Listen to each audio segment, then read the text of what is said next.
സാറിനോട് ചോദ്യം ചോദിക്കുന്നത് ചെറുതായി കുറച്ചും കൂടി നല്ലതായിരിക്കും. യുവരാജ് ഗോകുൽ ഒരു സംശയമുണ്ട്. പറഞ്ഞോട്ടെ. JCBക്കാണോ കൂടുതൽ ആഴത്തിൽ കുഴിക്കാൻ പറ്റുക അതോ മമ്മട്ടിയും പിക്കാസോ ഉപയോഗിച്ചിട്ടാണോ? JCBക്കല്ല, മമ്മട്ടിയും പിക്കാസോ ഉപയോഗിച്ച് ഒരു വ്യക്തിക്ക് ഒറ്റയ്ക്കാണ് കുഴിക്കാൻ പറ്റുക അല്ലേ കൂടുതൽ? അങ്ങനെയല്ലോ. അങ്ങനെയല്ലേ? എന്താ അങ്ങനെ അല്ലാത്ത?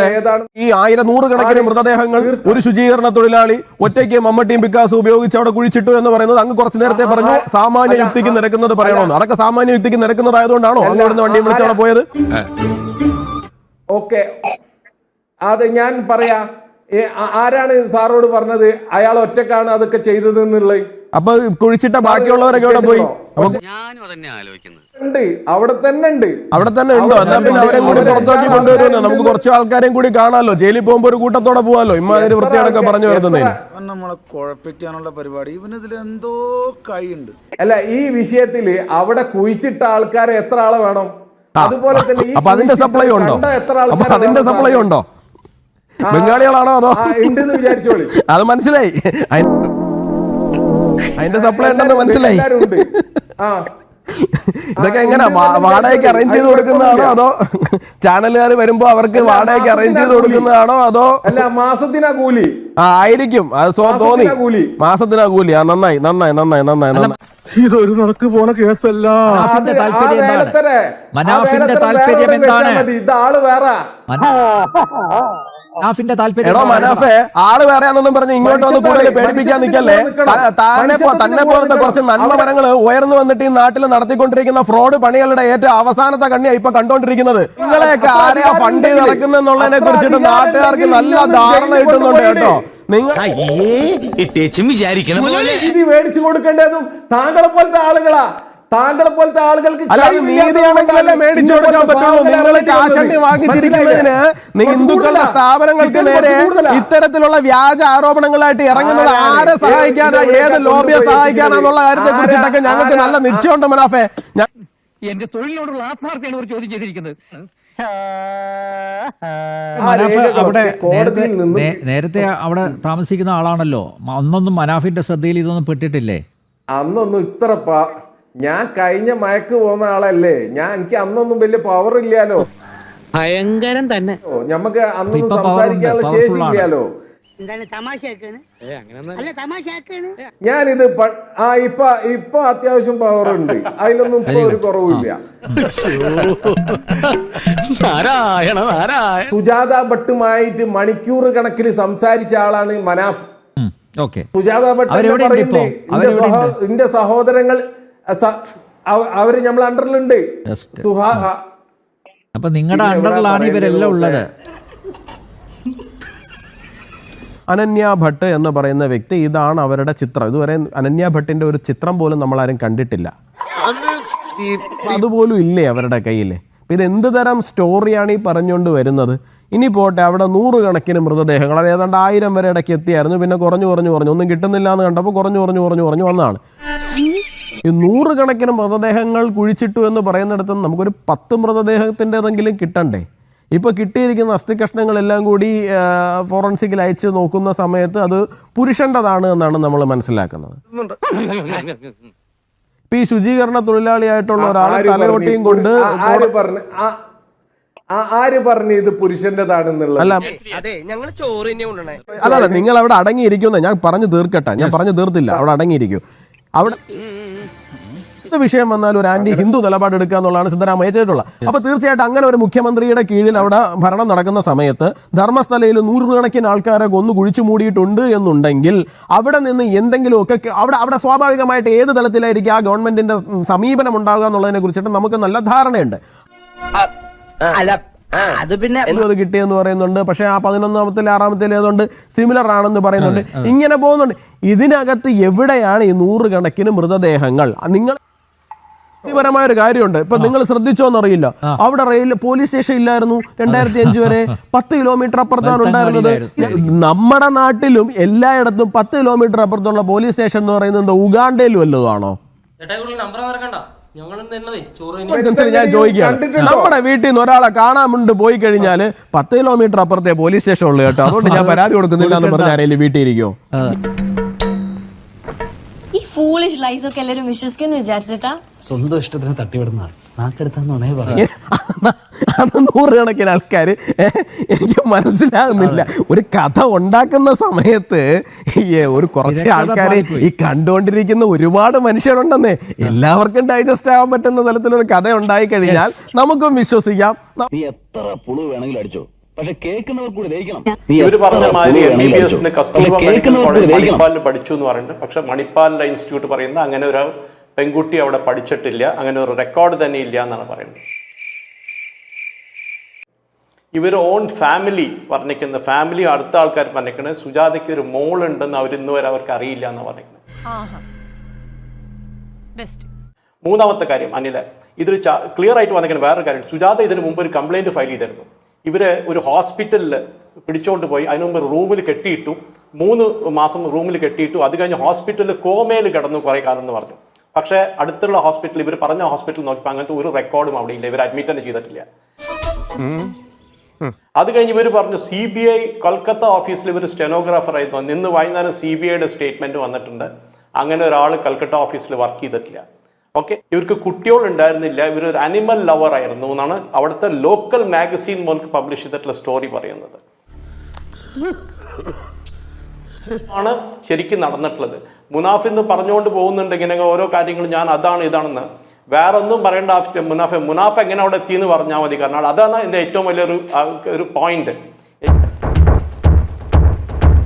എങ്ങനെയാണ് ഈ കേസ് അവിടെ എത്തിയത്? എങ്ങനെയാണ് ഈ സ്ത്രീയെ ഇല്ലാത്ത കേസ് ഉണ്ടാക്കിയിട്ട് ഈ മോൾ ഇല്ലാത്ത മോളിനെ പറ്റി കസ്തൂർബ മെഡിക്കൽ കോളേജ് മണിപ്പാൽ നുണ പറഞ്ഞു എന്നാണ് നിങ്ങൾ പറയുന്നത്?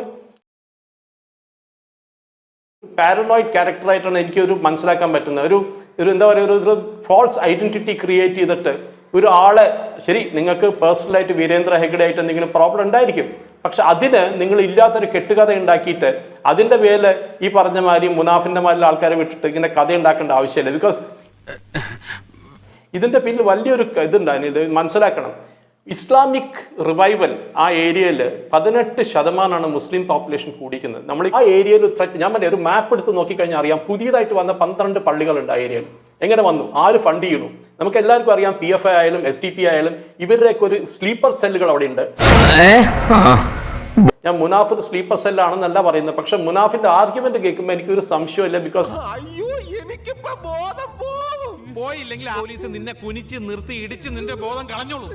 ഞാൻ 39 കൊല്ലമായിട്ട് ഈ ഫീൽഡിലുള്ള ആളാണ്, മീഡിയയിലുള്ള ആളാണ്. ഞാൻ പറയാം, ഒരു വളരെ ക്ലിയർ ആണ്. ഞാൻ അനിൽ ഒരു 10 ദിവസം കഴിഞ്ഞിട്ട് ഡിബേറ്റ് വെക്കോ, ഇതേ മുനാഫിനെ നിങ്ങൾക്ക് കാണില്ല. അപ്പോൾ ബിക്കോസ് അപ്പോൾ എല്ലാ കഥകളെല്ലാം മാറും. അതൊക്കെ പോട്ടെ, നിങ്ങൾ ആരുടെ മോനായാലും കുഴപ്പമില്ല, അപ്പൊ ആരും ചോദിച്ചില്ല അവിടെ. ഓക്കെ, മനാഫിന്റെ ഈ പവർ വെച്ചാണോ അൽ ജസീറയും ധർമ്മസ്ഥലയിലേക്ക് കൊണ്ടുവന്നത്?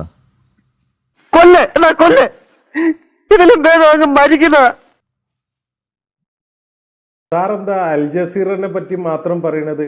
ഖാൻ സൗദയിൽ ഇന്നലെ BJPന്റെ ഒരു MLA പറഞ്ഞ് പാകിസ്ഥാനിലെ ന്യൂസ് ചാനലിലൊക്കെ വന്ന്, അപ്പൊ തന്നെ കോൺഗ്രസിന്റെ MLA ചോദിച്ച് അതിന്റെ തെളിവ് ഒന്ന് കാണിച്ചു തരാൻ പറ്റുമോ? അദ്ദേഹത്തിന് 1 മണിക്കൂർ സമയം കൊടുത്തിട്ട് പോലും ഒരു പാകിസ്ഥാനിലെ ചാനലിലെ ഒരു ലിങ്ക് പോലും കാണിച്ചു കൊടുക്കാൻ കഴിഞ്ഞിട്ടില്ല. ഒരു പരിപാടി നടക്കൂല മോനെ. താങ്കൾ പറഞ്ഞല്ലോ, താങ്കൾ പഴയ മനാഫല്ല ഇപ്പൊ കൂടുതൽ പവർഫുൾ ആണെന്ന് പറഞ്ഞതുകൊണ്ടാണ്. താങ്കളുടെ സ്വാധീനമാണോ അൽ ജസീറ റിപ്പോർട്ട് ചെയ്യാൻ കാരണം എന്ന് മാത്രമേ ചോദിച്ചുള്ളൂ. അത്ര ഇന്റർനാഷണലിലേക്ക് എത്തിയിട്ടില്ല പവർ. എത്തുമ്പോ അൽ ജസീറയിലേക്കും വിവരങ്ങൾ അറിയിച്ചോളാം. ഈ കാണുന്ന അല്ലവൻ, ഈ കാണിക്കുന്നതും അല്ലവൻ. ഇതിന്റെ പിന്നിലൊക്കെ അത്രയും പവർഫുൾ ആയ വ്യക്തികൾ ഉണ്ട് എന്നുള്ളത് ഏതൊരു മനുഷ്യനും മനസ്സിലാക്കാവുന്ന വിഷയമേ ഉള്ളൂ. ഇപ്പോഴാ അവൻ അവന്റെ തനി സ്വരൂപം ശരിക്കും പുറത്തു. ഇത് സ്വാഭാവികമായി ആരാണ് ഇത്രയും പേരെ, ഇത്രയും സ്ത്രീകളെ, പെൺകുട്ടികളെയൊക്കെ റേപ്പ് ചെയ്ത് കൊന്നു തള്ളിയത്? പറയൂ, ഞങ്ങളൊക്കെ ഒന്ന് കേൾക്കട്ടെ. ഒരു കാര്യം, ഒരു ചെറിയൊരു ക്ലാരിഫിക്കേഷൻ തന്നോട്ടെ. അങ്ങേക്ക് ഞാനിപ്പോ വാട്സാപ്പിനകത്ത് ഒരു ന്യൂസ് ലിങ്ക് അയച്ചിട്ടുണ്ട്. ആ ന്യൂസ് ലിങ്ക് എന്ന് പറയുന്നത് ഡോൺ എന്ന് പറയുന്ന പാകിസ്ഥാനി പത്രത്തിന്റെ ആണ്. അപ്പൊ ആ പാകിസ്ഥാനി പത്രത്തിൽ ഈ വാർത്ത വന്നതിന്റെ ലിങ്ക് ഞാൻ അങ്ങേക്ക് അയച്ചിട്ടുണ്ട്. ഈ ഇപ്പൊ മനാഫ് പറഞ്ഞു 2 മിനിറ്റ് തികയുന്നതിന് മുമ്പ് തന്നെ എനിക്ക് സെർച്ച് ചെയ്തിട്ട് കിട്ടിയിട്ടുണ്ട്.